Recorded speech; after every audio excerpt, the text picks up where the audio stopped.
Hello, everyone. Good morning, everyone. Welcome to our next online class about ancient Greece. Ilaha, Miss Ilaha, hello. How are you Hi. doing today? Good, thank you. How are you? I'm fine. I hope everyone feels happy to be with us today. So let us start. Yeah, we can. Thank you very much, Miss Rena. I hope you will enjoy, and everyone will enjoy as well. Thank you for being my co-worker with today. I'm So, happy. let's start with the ancient Greek democracy. As we promised last time, will talk about democracy, and of course, you will have amazing topic today. And let's start.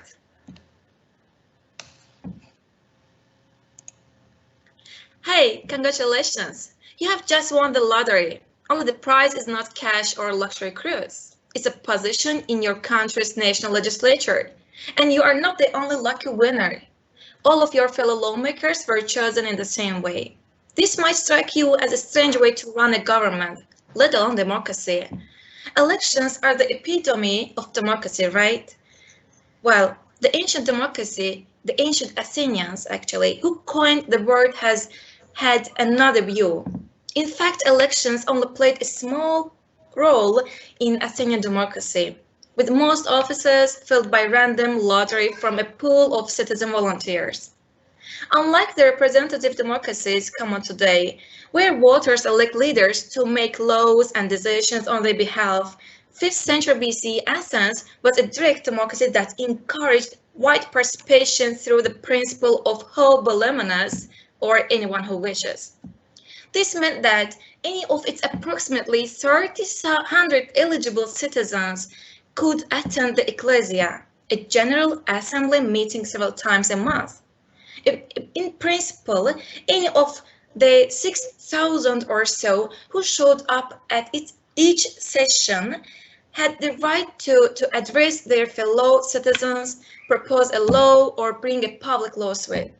Of course, a crowd of 6,000 people trying to speak at the same time would not have made for effective government.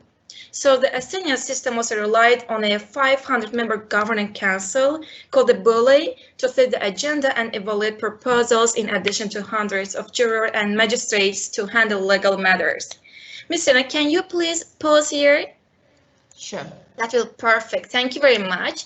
So this picture shows us that rather than being elected or appointed, the people in these positions were chosen by lot. This process of randomized selection is known as sortition. The only positions filled by elections were those recognized as requiring expertise, such as general. Can you please go on, Ms. Rena? Sure. Thank you very much. So, generals. But these were considered aristocratic, meaning ruled by the best, opposite to democracies ruled by the many. And the question, how did the system come to be? Well, democracy arose in Athens after long periods of social and political tensions marked by conflict among nobles. Powers once restricted to elites, such as speaking in the assembly and having their votes counted, were expanded to ordinary citizens. And the ability of ordinary citizens to perform these tasks adequately became essential of the democratic ideology of Athens. Rather than a privilege, civic participation was the duty of all citizens, with sortition and strict term limits preventing governing classes or political parties from forming. By 21st century standards, Athenian rule by the many excluded an awful lot of people.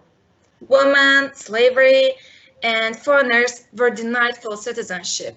And when we filter out those too young to serve, the pool of eligible Athens drops to only 10 to 20% of the overall population.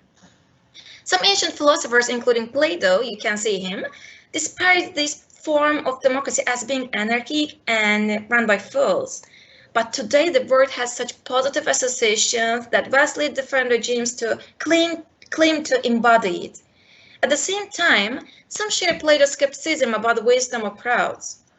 Many modern democracies reconcile this conflict by having citizens elect those they consider qualified to legislate on their behalf. But this poses at its own problems, including the influence of wealth and the emergence of professional politicians with different interests than their constituents. Could reviving elections by lottery lead to more effective governments through a more diverse and representative group of legislatures? Or does modern political office like Athenian military command require specialized knowledge and skills?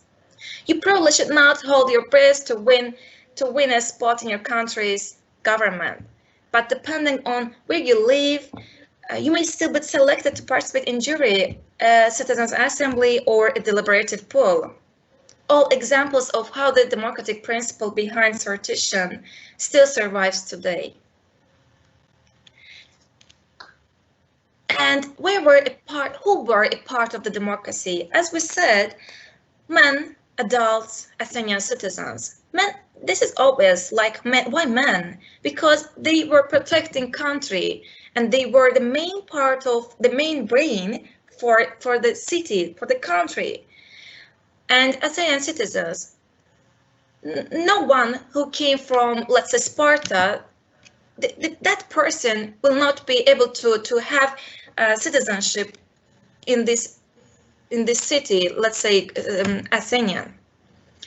Adults, this is clear that adults will be a part of democracy. Next slide, Ms. Ilaha. Yes, please. And now, who was left out the democracy? Unfortunately, all women, unfortunately, I'm saying again, they were left out of the democracy. But now we are happy that we are in the democracy. So non-Athenian citizens, as I said, non-Athenian citizens, metic, they were left out of democracy. And slaves. This is clear, this is obvious. Slaves were not a part of democracy. They were out of democracy because of their position. They couldn't vote, they couldn't participate, they couldn't discuss, they couldn't even say their words. They just were slaves. Unfortunately, they were just slaves. And children, this is like understandable because they are children. But now we have lots of opportunity. We have many opportunities to say our words in our modern life. Happily, we have it. Happily, we have democracy in Azerbaijan as well. Yeah, so you can now see the arena where gladiators fought. And so what is a horse doing here?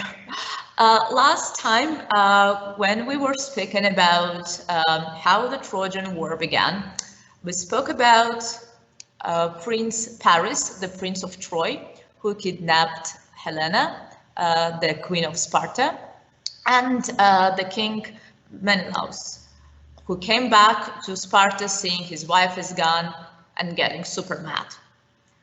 So what actually happened during the Trojan War is depicted in two epic tales by Homer.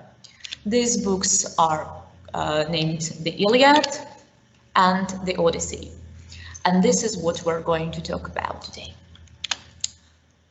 Our first story is the Iliad. So it is a classic epic tale of gods and heroes coming together. At the very heart of the story is a great warrior. Here he is, Achilles, afflicted by terrible rages. He was the son of the sea nymph, Thetis, here she is, and immortal Peleus. So the setting of the war is the following. So it all started about 10 years ago when here she is, the most beautiful woman in the world, the Queen of Sparta, Helen, was kidnapped by the Trojan prince Paris. And the entire war was manipulated by gods. It was a total war in ancient style, complete ancient style. So we begin our story at Troy, besieged by King Agamemnon and the Greeks. King Agamemnon is a stubborn king, and he deeply offends Achilles, claiming his war trophy, maiden braces. Achilles is super mad and he leaves the battlefield. His mother, Thetis, asks Zeus so he can give the Trojan the upper hand in the war, so the Greeks would lose, and they would understand that they need her son back. They need Achilles back. So meanwhile, we see Paris. We see Paris, who is a lover but not a warrior, who is nearly killed in the duel with Helena's husband. You can understand how Menelaus was angry. You know, like Paris stole his wife. And even though there was truce, so like there was some kind of negotiation between Greeks and Trojans by that time, still Menelaus wanted some revenge and nearly killed Paris in the battle. Paris was not a good warrior in the end. Meanwhile, there was another great warrior, Hector. Hector is Paris' brother, another prince of Troy, and he's now heading to war, saying his emotional goodbye to his wife and son. So the fighting resumes, spurred on by gods, and the Trojans are winning now. As you might remember, Achilles, Achilles' mother asked Zeus to give an upper hand to Trojans, but Achilles refuses to fight. He's deeply offended and he said, like, by no means, I'm not going back to war. But as Greeks know that Trojans are really afraid of Achilles, Achilles' best friend, Patroclus, decides to deceive the Trojans by wearing Achilles' armor. So he wants Trojans to think that he is Achilles. So he does, but he is killed by Hector. Achilles is enraged. He is mad and he vows revenge. So what he does next is he puts on a new armor, which was crafted by the gods of blacksmith Hephaestus, and slays Hector. He is still angry and he defiles Hector's body. What defiles is, you shouldn't do that even with the bodies of your enemies. So when a soldier, a great warrior, is killed, he should be buried with honor.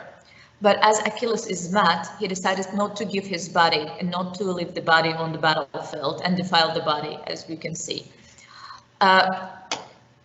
This really angers Zeus. So he helps Hector's father, King Priam, to find Achilles and beg for his son's body. This Priam reminds Achilles of his own father, and they are now weeping together, lamenting the vagaries of war. The first story ends with the funeral of Hector and mourning at Troy. And here we go to our next story. Our next story is the story of Odysseus, called the Odyssey. So the story begins with the nymph, with the king, and with the aftermath of the war at Troy. So I will stop here for a while. The king is Odysseus himself, the king of Ithaca, and here we come to the horse. It was actually crafted by Odysseus. When they were losing, he thought that they should do something. So Greeks deceived Trojans. They said that we're now going to have the truce. It's not the truth, but truce is like negotiations to stop the war. And so they crafted the wooden horse, and some Greek soldiers had inside of the horse, and they presented it to Trojans as a gift to show that they want to stop the war. The Trojans received the horse, received the present. They believed the Greeks, and at night the soldiers came out of the horse and destroyed Troy. And that is how the story ended. The battle ended. the battle, the war ended. This lasted for 10 years. Can you imagine? It's huge. But no one really knows whether the horse really existed. There are lots of speculations about the horse. Someone says that the horse was just an emblem of Troy. Some say that the horse was actually a ship because ships were called sea horses at that time. Others say that horse never existed in the material form. They say that horse was the earthquake that destroyed the walls of Troy, and that can make sense because the god of the sea, Poseidon, was in favor of Greeks, but he was also the god of earthquakes and the god of horses. So let us continue with this story. Yeah, as I said, there was the nymph, the king, and the end of the war. So for 10 years, Odysseus had been away from his home when the war finished, but for 7 more years, he was kept captive by the nymph Calypso, and he was feeling quite okay there, but he was still fighting for his wife Penelope and his son Telemachus. Athena was kind of a fan of Odysseus, and she asked her father, where he is, her father Zeus, to make Calypso set Odysseus free. She's quite unhappy about that. And his wife Penelope is waiting for her husband for 20 years now, like so 10 years of the war itself, then 7 years of him being in captive by the nymph, the Calypso, and then 3 years of coming back home. She doesn't know even if her husband is alive or not, and 108 suitors want now to marry her and to become kings of Ithaca. And she said, okay, I will marry one of you as soon as I finish weaving. Sneaky she is, she never does. So when she finished, whenever she was close to finishing weaving, she tore it a bit so she would start again. Okay, and his son Telemachus, searching news about his father, but little does he know that some upper forces are plotting the downfall of his father. And this is not surprising because Odysseus blinded Poseidon's son, Cyclope.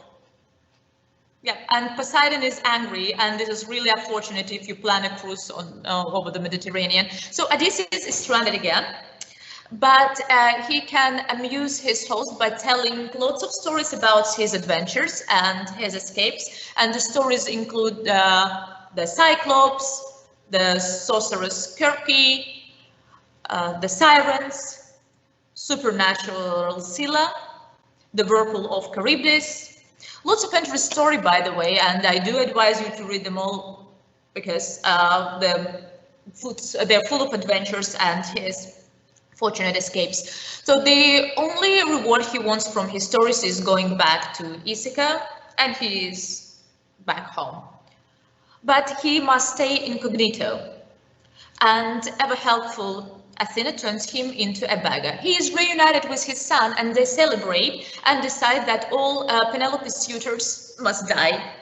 Fair Penelope arranges a competition, and she now says that I will marry the one who can string a huge bow. No one can do that because this bow is Odysseus, and only Odysseus can do that. And she also says that whoever loses dies. So they kind of lose more than just a battle. Odysseus reveals himself, and he is back, and he is the king of Ithaca now. Athena is delighted, Poseidon is not. And the suitors' families are now angry, but Athena helps out again. So Odysseus is back and is ready for his happy life with Penelope. Or is he ready for another journey? Yes, he is. So to speak a bit about Troy, nowadays Troy.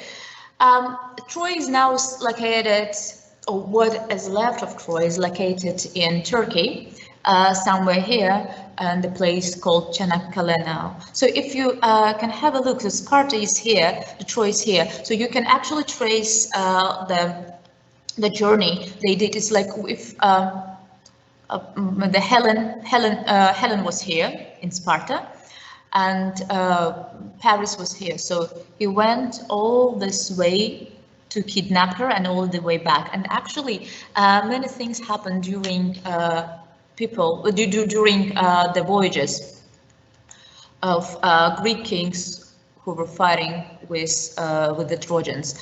The way is long, and that's why Poseidon played a huge role here, because when you plan the trip over the Mediterranean, lots of things are happening here. And here are the stories of Scylla and Charybdis, which were supernatural monsters and whirlpools that crashed lots of ships. And if you want to hear more stories about ancient myth, I do advise you to read the Iliad and the Odyssey, filled with really interesting stories and adventures. And we would like, with Miss Ilaha, to ask you to write down 3 things that you learned today and send this to our email, which you can see on the screen now. So 3 most interesting things that you can take off from this lesson. It can be about democracy, can be about the Iliad, can be about the Odyssey, anything you found interesting or engaging. Ms. Ilaha, do you add something? Thank you very much, Ms. Rena. I'd like to share that, as you see, ancient Greece is not about democracy and politics. And I hope you learned new things. I hope you enjoyed today. And thank you very much, Ms. Rena, for the lesson. Even myself, it was interesting. I learned lots of things. Thank you very much, Ms. Rena. Thank you. And I hope everyone enjoyed. So see you next time. Don't forget to send your feedback and the answers to our questions at our mail. See you. See you.